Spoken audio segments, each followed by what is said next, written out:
Well, welcome to the video. We've got a couple of things to cover today, and that is hydration.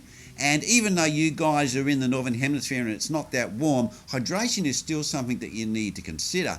And we've also got an update on Bastion Cycles with the failure of the stem in the Olympic Games. Well, anyway, guys, let's roll that intro and let's get into it.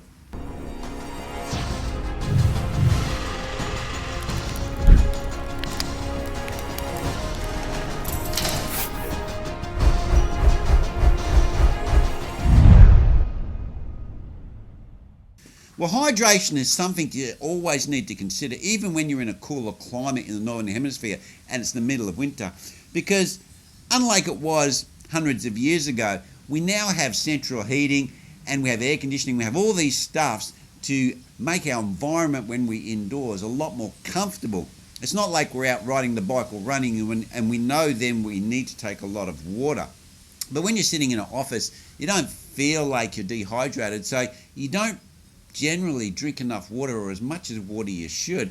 But when you're in these environments, when there's central heating or there's central cooling, you do need to make sure that you're still drinking enough water, because you're actually breathing out vapor constantly, and this dehydrates you. It can actually affect your organs in your body, and it can also affect your ability to focus and concentrate on whatever you're doing.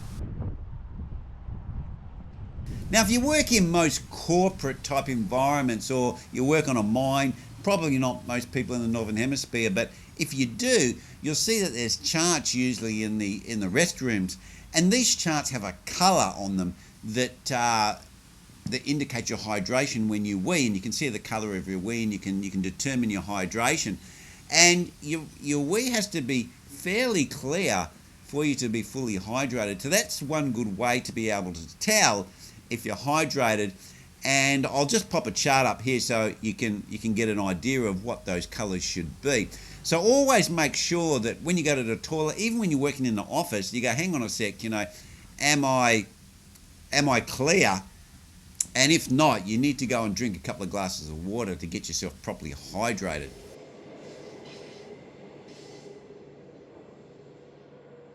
Well, the second story is about Bastion bikes, and it's about the failure of the stem in the Australian Olympic team.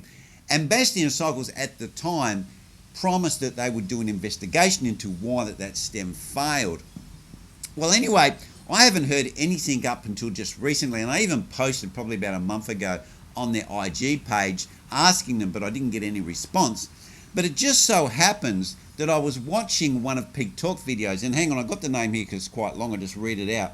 And the name of that video was called Atherton Downhill Bike Build Review, a look at 3D printed titanium and carbon bonded bikes. Now, if you haven't checked out that video, go and check out Peak Talk's video. I'll put a link to it up the top here because it's quite good. They go into detail how they built this bike, and they also have some subtle humour in there. Well, maybe not so subtle.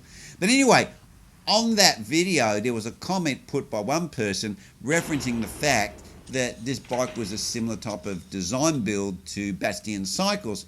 Well, anyway, from that OP, someone basically referenced, oh yeah, maybe they can build bikes that don't fail, referencing this Olympic stem that failed. And it just so happens that a person called, hang on, let me get his name here, Benjamin Schultz, and as far as I'm aware, he's representing Bastion Cycles. And let me read out his comments, because I don't want to misrepresent Bastion Cycles. And he said, an independent investigation has been conducted with our full support, but until the report is published, we are not at liberty to comment further.